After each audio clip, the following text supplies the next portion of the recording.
concentré sur le débat, je vous le dis, je suis là pour choquer. Si tu nous dis que Rudy Garcia, il a le niveau pour entraîner le Napoli, alors Balerdi, il a le niveau pour jouer au Real Madrid. Rodrigo, sa hype, elle a duré 2 matchs la saison dernière. Mbappé, aujourd'hui, il est plus populaire que l'équipe de France et que Didier Deschamps. Mbappé, demain, il monte au créneau. Il dit Deschamps, c'est une pompe. Ils font un changement d'entraîneur. T'es sûr que 48 heures après, Deschamps, il a sauté. Mais je sais pas con Dédé. De Laurenti pense que le mec, il dépense 1 euro, il meurt. Je suis allé me faire la compile que ça mardi. La compile a duré 2 minutes, il n'y avait pas grand chose. C'était souvent les 3 bonnes tacles qui revenaient. Je me suis dit, attends, il y a que ça dans la compile.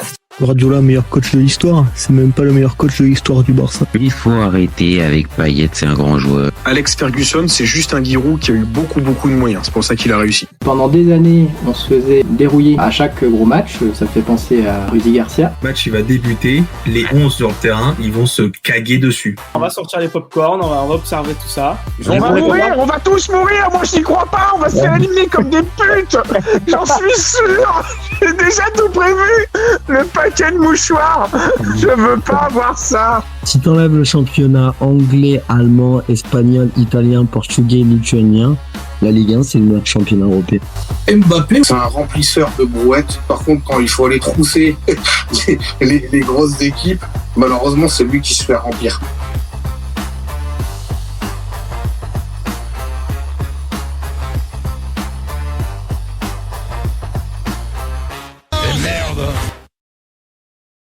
Salut à tous, super content de vous retrouver pour un nouveau débat du FC Copain Mondial 2026. Bon, bah là, il est... Oh, bah ça va. Il est que 6h, 6h01. Oh, bah ça va. Pas mal. Pour commencer le live. C'est un bon horaire. Je sais pas ce que vous en pensez, les copains. Bon, bah écoutez, on a eu du suspense. On a eu du suspense pour ce dernier match du groupe. Je vais vous cacher que le Mexique, République tchèque, désolé amis mexicains, mais on va pas trop débriefer ce match-là. J'avoue, je vous cache pas que ça n'a pas été non plus la folie. Et en plus, les Mexicains l'ont vite emporté 3-0. Donc, on va se concentrer, je vous cache pas, les copains, sur le match Afrique du Sud, Corée du Sud, qui était le plus attrayant déjà au coup d'envoi, et puis au fur et à mesure de la soirée, clairement, c'est celui qui s'est imposé. Donc, les copains, comme d'habitude, besoin de vous pour pouvoir faire ce live. Donc, allez-y, posez vos questions, donnez vos tops, vos flops. Dites si vous avez vu le match, si vous n'avez pas vu le match. Ce qu'on pense de la Corée du Sud, on va en parler. C'est décevant. Est-ce que c'est très décevant? Est-ce que c'est méga très décevant? L'Afrique du Sud, qu'est-ce qu'on en pense? Est-ce qu'on est hypé par cette sélection, ou est-ce que c'est par défaut qu'ils ont réussi à se qualifier et que c'est un des plus faibles deuxième? Alors, on va poser tout un tas de questions, les copains. Il est 6h du mat. Moi, j'ai encore de la vie. Donc, si vous avez envie de participer, ça peut être sympa. Voilà. Et si vous découvrez la chaîne, comme d'habitude, les copains, allez-y, on y va, on envoie un abonnement et ça fait pas grand-chose pour vous. Et pour nous, ça fait énorme. Et surtout, ça nous donne de la force. Donc, voilà, les copains, j'ai dit le plus important. Maintenant qu'on a dit ça, Afrique du Sud au bout du suspense. Eh ouais, les copains. Eh ouais, parce que franchement, reprenez. Alors, ouais, vous pouvez reprendre parce qu'on l'avait fait le débrief du premier match. Reprenez le premier match de la compétition, match d'ouverture, match contre le Mexique. Si on m'avait dit que l'Afrique du Sud terminait deuxième de ce match-là, j'aurais pas pensé. Alors, je fais pas de la pub pour ton nom, c'est juste que les sauts.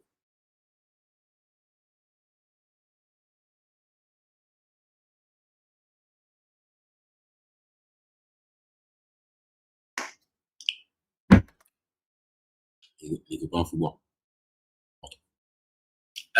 Bon.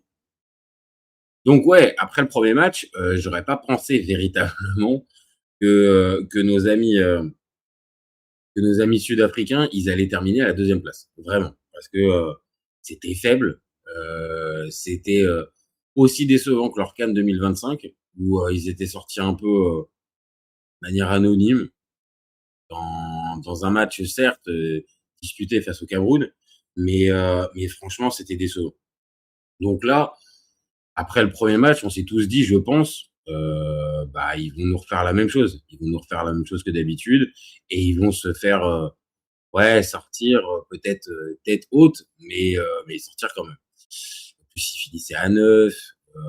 Vraiment, il y avait pas beaucoup d'éléments pour croire à une reprise de l'Afrique du Sud. Et si on regarde encore de plus près, les copains, pendant une bonne partie du match contre la République tchèque, ils sont menés, donc virtuellement avec 0 point et au revoir. Donc, quand je mets l'Afrique du Sud au bout du suspense, c'est aussi parce que cette qualif, bien sûr, elle est arrivée un peu sur le fil ce soir avec un 0, mais ils ont été se la chercher. Franchement, ils ont été se la chercher, les Sud-Africains. Parce que à la 78e, quand ils perdent encore 1-0 contre la République tchèque, franchement, je pense qu'il y a qu'eux qui peuvent encore croire à se qualifier derrière. Donc, rien que pour ça, déjà, ils méritent un peu de, on va dire un peu de, pas de respect, mais vous m'avez compris. Ils méritent un petit peu qu'on les sous-estime pas, en tout cas directement, parce que mentalement, il a fallu sortir d'un enchaînement de matchs qui était pas simple, vraiment qui était pas simple. Bon, maintenant ce soir, les copains, ils nous ont fait quoi les amis sud-africains? Bah, tout simplement, ils nous ont aligné. Ils nous ont aligné un 4-2-3-1. Alors, évidemment, un tas de gens, ça va pas être forcément des joueurs qui vous parlent parce que les trois quarts jouent dans le championnat local. Donc, les trois quarts jouent au Orlando Pirates, je sais pas, peut-être. Et au Mamelodi Sundowns. Donc, on a Ron Williams et les deux latéraux qui jouent là-bas. Et sinon, on en a plusieurs. On a Apolis, on a Maseko, on a Makopa, Mofokeng. Tous ces joueurs-là jouent au Orlando Pirates. Donc, mine de rien, il y a une ossature. C'est toujours ce qu'on dit avec l'Afrique du Sud. Il y a toujours une ossature qui fait que il y a une partie des joueurs qui se connaissent déjà depuis un temps et que bien sûr, on peut toujours se dire ah ouais, mais s'ils restent dans le championnat sud-africain, bah qu'est-ce qu'ils ont c'est qu'ils doivent pas être très très forts. Ouais, mais oubliez pas, je vous dis pas que c'est l'Arabie Saoudite, l'Afrique du Sud, hein. Mais en termes de salaire, ça fait partie des meilleurs pays africains donnant les meilleurs salaires. Donc pour moi, le fameux truc de ah ouais, mais il y a quasiment pas de joueurs qui jouent dans les clubs européens et encore, c'est dans des petits clubs. C'est à doser parce que encore une fois, il faut bien prendre ce paramètre en compte. Pardon. C'est que du côté sud-africain, bah on a vraiment des joueurs qui se connaissent. Donc là, ce soir, voilà. En plus, Mokoena est pas là. Donc je sais pas si vous l'avez, mais le milieu central qui est un peu pour moi un peu le deuxième capitaine derrière Owen Williams, le gardien, suspendu parce que 2 cartons jaunes. Donc ils ont pas leur maître à jouer. Donc ce soir, vraiment, sur le papier, vraiment, je vous le dis les copains, hein, moi je partais sur bon, les Coréens, ils avaient été plutôt emballants contre la République tchèque. J'avais un peu peur quand même pour les Sud-Africains parce que certes, ils avaient montré de la résilience contre les Tchèques, mais on peut pas non plus dire que leur match était ultra rassurant. Mais ils étaient revenus dans la rencontre et même, on va dire au fil du match, ils s'étaient un petit peu débridés et ils avaient commencé un petit peu à jouer. Je vous dis pas un football tiki-taka, mais un football plus cohérent et ça jouait. Et là, ce soir, Hugo Bross, il nous tente un 4-2-3-1, donc sans Mokoena, comme je l'ai dit, parce que suspendu. Et derrière, en face plutôt, pareil, on est avec une équipe plutôt classique, sauf que, donc quand je dis plutôt classique, c'est avec le 3-4-2-1, mais c'est que surtout, en fait, on n'a pas une Minson. On n'a pas Son. Donc, le fait qu'on n'ait pas Son dans cette équipe montre quand même que, mine de rien, ton leader, Alors, je sais pas, hein, parce qu'il est rentré à la mi-temps. Peut-être que physiquement, il y était pas, mais on l'a vu. Son, pendant les 2 premiers matchs, pas la meilleure version de Son, hein. Je pense qu'on va tous être d'accord, c'est pas la meilleure version. Et vu que c'est pas la meilleure version, cette équipe, mine de rien, elle perd en qualité. C'est tout. Faut être très simple, faut être très clair. Elle perd en qualité à partir du moment où tu te retrouves sans Son, alors avec Sylvain, pour ceux qui auraient la ref, tu te retrouves avec l'appareil à faire le miroir grossissant de ah oui, mais on les connaît pas, à part Kangini, à part tout ça. Bien sûr, mais c'est vrai que là, dans cette équipe, si tu enlèves Son, ça fait un trou. Ça fait un trou c'est pas un saut de qualité, au contraire, c'est une baisse de qualité assez effective.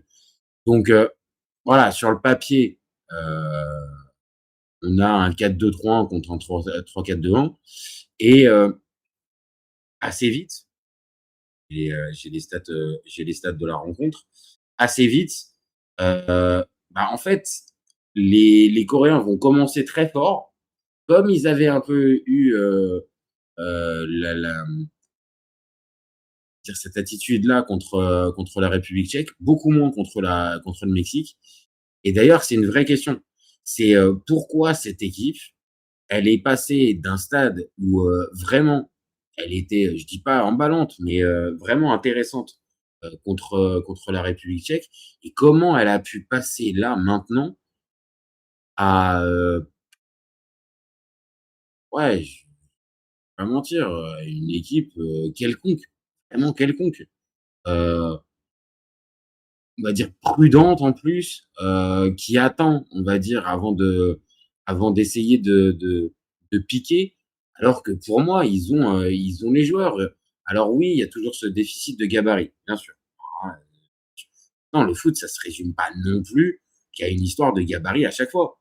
Donc, on peut aussi avoir une équipe qui, ok, a peut-être un déficit de taille. Et en plus, quand on regarde les Sud-Africains, bon, ok, il y a 2-3 gars costauds, mais on n'est pas non plus sur une équipe à plus d'1m95 à chaque poste, hein.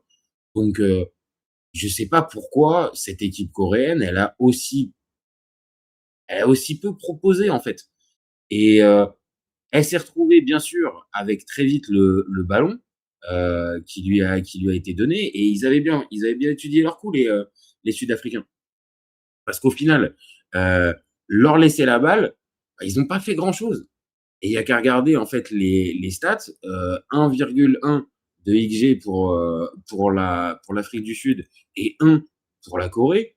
Bon bah voilà, ça s'est joué à rien. Une grosse occasion partout, 13 tirs à 8. En fait, on s'est vite rendu compte que la Corée, dans ce système-là, en tout cas toute la première mi-temps, franchement, ils n'ont pas été dangereux. Vraiment, ils n'ont pas été dangereux. Et c'est plus l'Afrique du Sud qui montre, on va dire, qu'elle est, j'allais dire, concernée, mais les deux étaient concernés, les deux équipes étaient concernées. Par contre, on a senti vraiment que dans l'approche du match, oui, les Sud-Africains étaient beaucoup, beaucoup, beaucoup mieux. Et ça, je sais pas si c'est ce qui a fait la différence au fur et à mesure de la rencontre, mais on a senti les Sud-Africains, on va dire, animés comment dire, d'une conviction. Voilà. Bien sûr, vous allez me dire peut-être en seconde période, ça a tenu un fil. C'est vrai, c'est vrai, c'est vrai. Sans 2-3 arrêts de Ronwen Williams, tu peux te retrouver avec l'égalisation de la Corée, et donc la phase du mondial qui change. Parce que je le place, hein, les copains, sur le classement.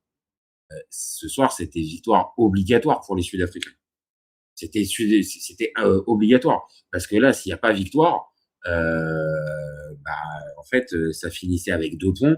Et 2 points, vu le goal average qui était négatif, 2 points, moins 2 de goal average, je pouvais vous dire que c'était déjà terminé. Donc là, ce soir, on va dire peut-être que dans l'approche, les Sud-Africains, ils savaient qu'il n'y avait qu'une seule chose à faire, c'était gagner. et que s'ils gagnaient pas, en fait, ça allait pas passer. Ça paraît peut-être assez logique ce que je suis en train de raconter, mais à l'inverse, la Corée du Sud, avec un match nul, se qualifie. Et encore plus, vu que très rapidement, le Mexique a explosé la République tchèque 3-0. Donc en fait, la Corée s'est retrouvée peut-être, je pense que c'est d'ailleurs ce qui a dû leur causer du tort en fait, c'est que à l'arrivée, la Corée, elle a été dans le calcul. Et cette Corée-là, elle a été aussi dans le calcul contre le Mexique, en jouant pas son jeu. Alors que, ok, le Mexique à domicile, on l'a vu, grosse intensité, mais si tu leur rentres dedans, j'attends de voir vraiment un Mexique avec une vraie opposition en face. Je suis pas sûr que ça tienne la route. Et pour moi, les Mexicains, ils avaient de quoi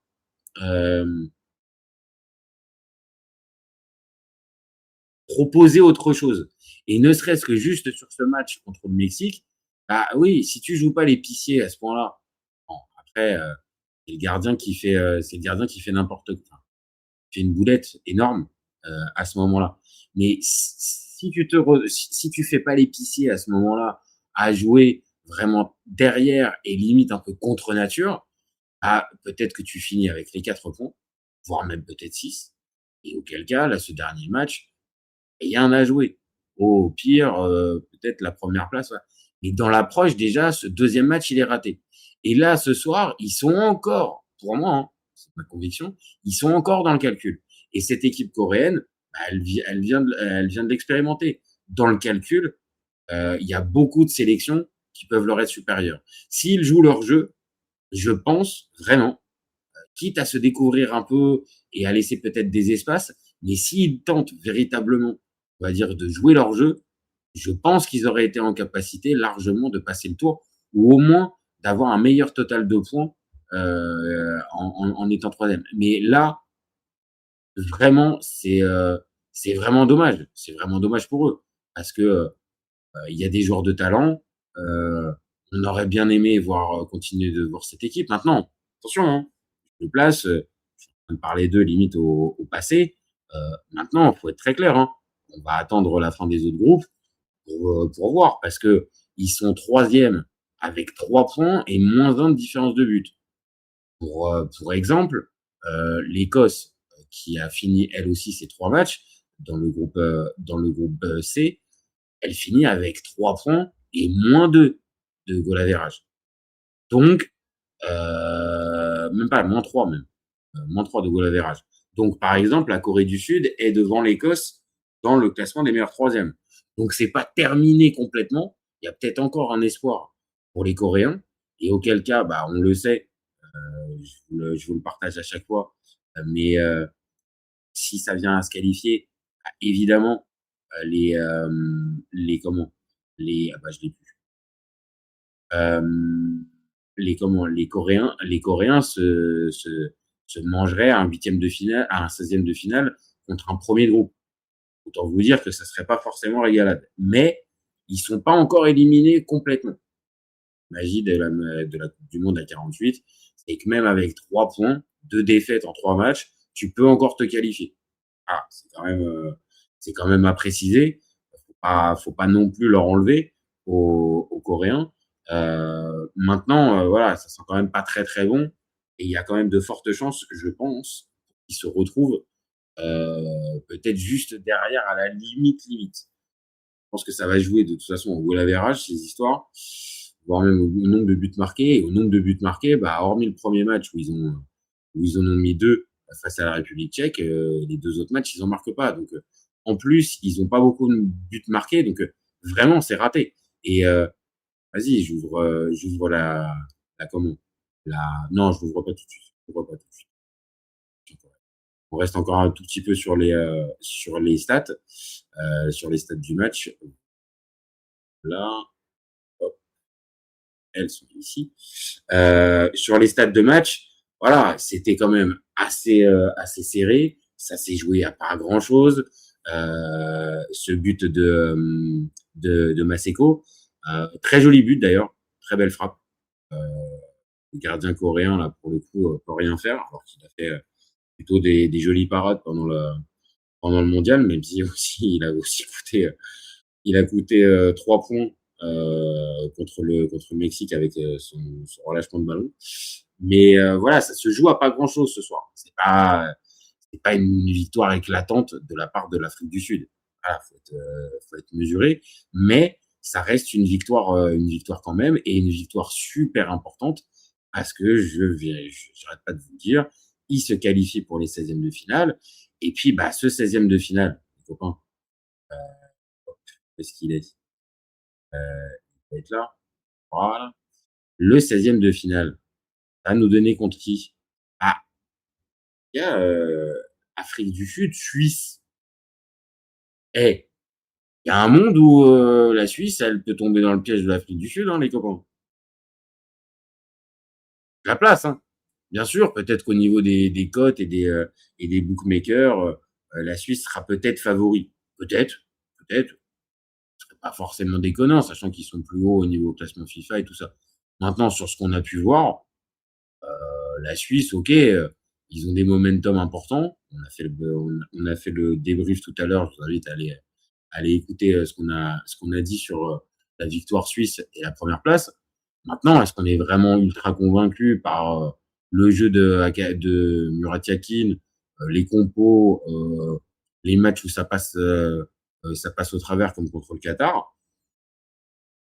Voilà, ce que je veux dire par là, c'est que en jouant un premier de groupe, peut-être que un autre premier de groupe, peut-être que l'Afrique du Sud aurait eu, et je dis pas 0 chance, mais peut-être on aurait été sur un 80-20. Donc là, si vous voulez, on va peut-être dire que les Suisses, ils sont favoris. Maintenant, on est sur quoi? Sur un 55-45 ou un 60-40? On n'est pas sur plus, hein. On n'est pas sur plus, hein. On n'a pas de garantie sûre que les Sud-Africains, ils se font exposer par les Suisses, hein. Donc c'est ça aussi à retenir. Et c'est peut-être là les regrets aussi, pareil pour les Coréens, c'est que si juste tu maîtrises mieux, tu te retrouves deuxième et à jouer la Suisse comme premier de groupe. La Suisse en premier de groupe, je le répète, hein, c'est pas un épouvantail, hein. C'est peut-être un des premiers et plus faibles de cette Coupe du Monde, hein. Donc voilà, les regrets, ils peuvent être là. Et pour l'Afrique du Sud, avec ce résultat-là, moi je vous le dis, hein, il y a un monde où cette équipe, bah, elle peut continuer même son chemin, hein. Donc forcément, moi je suis même en train de poser la question et de voir si Hugo Bross, il a déjà réussi son mondial, mais en voyant ça, en regardant un petit peu le la suite des opérations, et je me concentre même pas sur la suite avec un 8e de finale potentiel, juste le 16e de finale. Pour moi, Hugo Bross, il a réussi son mondial, hein. Parce que se qualifier dans ce groupe-là, ok, il y en a certains qui vont pouvoir dire, ouais, c'était pas non plus le groupe le plus dur, ok, mais c'est un groupe homogène. Donc, arriver à mettre deuxième cette sélection-là, ok, c'est aussi de sa faute, mais après le début cataclysmique contre le Mexique et plus de 80 minutes où tu es mené contre la République tchèque, franchement, il a réussi à infléchir la situation. Alors, bien sûr, c'est les joueurs, mais on le dit assez souvent quand ça marche pas, pour souligner que là, l'entraîneur en chef, ah ouais, il a réussi à faire le boulot. Parce que terminer, je le répète, à cette deuxième place dans le groupe, ouais, je vais pas aller jusqu'à chapeau, mais pas loin quand même. Pas loin. Alors par contre, alors on va en parler juste 2 secondes, mais alors dans ce groupe-là, ouais, on a quand même un dernier qui est quand même très très faible, hein. Parce que la Tchéquie, face à un Mexique qui fait tourner, qui est un peu en détente, qui est déjà déjà qualifié, ils se sont amusés les Mexicains. Franchement, il n'y avait pas d'opposition, il y avait que dalle. Vraiment, oh là là, c'est très très faible, hein. Très très faible la Tchéquie. Donc bon, ok, il y avait peut-être un dernier faible qui termine avec 1 point, pas 0 quand même, et bon, avec 1 point. Mais il fallait s'en sortir de ce groupe. Et je suis désolé, avant au au tirage au sort, tout le monde ne met pas forcément Mexique et Afrique du Sud avec 9 et 4 points. On peut très bien se dire que la Corée va finir devant, et ce qui aurait pu être le cas jusqu'à un moment du match. Et on peut se dire que la République tchèque, sait-on jamais, peut-être qu'ils ont une bonne génération cette année, et pourquoi pas. Bon, maintenant, je viens de le dire, les générations tchèques, vous allez les repasser. Ça sera pas pour cette année, clairement. Pour faire encore un petit peu de pub pour le débat de tout à l'heure, on a fait le débat de savoir qui était la pire sélection. Bon, les Tchèques, on est vite passé dessus. Quand même, hein. C'est quand même pas Jojo ce qu'on a vu ce soir, et ce qu'on a vu même dans l'ensemble de cette compétition. Franchement, c'était vraiment pas dingue côté tchèque. Maintenant, voilà, bon, je vais la poser, ma fameuse grande question coréenne. Est-ce que la Corée du Sud qui termine 3e du groupe A, c'est un gros flop? Un flop, oui, parce que déjà, ils sont pas dans les 2 premiers, mais est-ce que c'est un gros flop? Avec tout ce qu'on a dit sur l'Afrique du Sud, la République tchèque, le Mexique, parce que nous mentons pas, mais le Mexique, c'est pas non plus un épouvantail de dingue. Peut-être que c'est plus fort, oui, que l'autre pays organisateur, le Canada, ça je veux bien entendre, et c'est quand même pas dingo, hein. C'est quand même pas dingo, hein. Donc la Corée du Sud qui termine 3e de ce groupe A et peut-être, bien peut-être, sortie du mondial, est-ce que c'est un gros flop? Pareil, hein, les copains, je vois qu'il y a toujours du monde sur le chat, hein. Allez-y, hein. Vous m'écoutez, mais vous pouvez participer, hein. Bon, sinon, je continue tout seul, hein. Mais vous pouvez participer. Donc, dites pour vous si la Corée, c'est un gros flop. Moi, pour moi, c'en est un, hein. Moi, pour moi, c'en est un. Comme je l'ai dit, cette équipe, on l'attend qu'il passe le premier tour à chaque fois. Parce que arrêtons de voir ça avec notre œil d'Européen ou d'occidental. Le football en Corée est important, c'est développé. On n'est pas sur un pays mineur en termes de football. Il y a des joueurs importants. On en parle. Il y a Kang In-lee, je suis désolé, mais qui fait partie de l'équipe du PSG et qui a pas joué un match ou deux sur les 2 dernières saisons, loin de là. On a une Minson qui est peut-être le meilleur joueur de l'histoire de la Corée du Sud, peut-être avec Sung Park. On a Kim Min-jae qui joue au Bayern. Enfin, bon, on a quand même des gars, Beom, je crois, qui joue au PSV au milieu. Enfin, on a des gars quand même de référence. Et là, se retrouver, je l'ai dit, à jouer l'épicier, franchement, le sélectionneur, il est pas sérieux, quoi. Il est pas sérieux, franchement, de voir ce qu'on a vu là pendant les 3, pas les 3 matchs, les 2 derniers matchs. Franchement, c'est aussi sa part de responsabilité. Et j'ai du mal à croire que c'était parce que il était cuit physiquement ou que ça n'était pas au max. Oui, d'accord, peut-être que ça n'est pas au max, pas de problème. Mais proposer ce que vous avez proposé en termes de contenu foot et se réveiller à chaque fois quand l'équipe est menée, ouais, fatigue, quoi. Fatigue ce genre d'équipe, et à un moment donné, bah, t'es sanctionné. Alors, c'est en ça que le football est extraordinaire, c'est qu'à certains moments, tu vas pas être sanctionné. Le football va pas te remettre à ta place. Par contre, c'est ça aussi un petit peu la question, c'est que pour pouvoir avoir une sélection coréenne de meilleure qualité, à repasser dans 4 ans, quoi.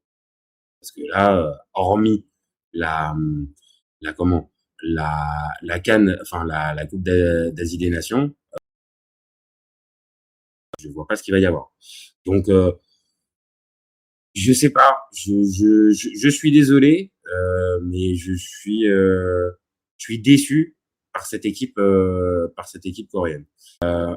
Je vais vous dire, j'ai quand même l'impression que ça a l'air quand même de fonctionner. Je vais quand même terminer ce petit débat avec la note du match. Parce que quand même c'est important. La note du match, moi les copains, j'ai mis 5,5. J'ai mis 5,5 parce que voilà, il y a eu du suspense jusqu'au bout.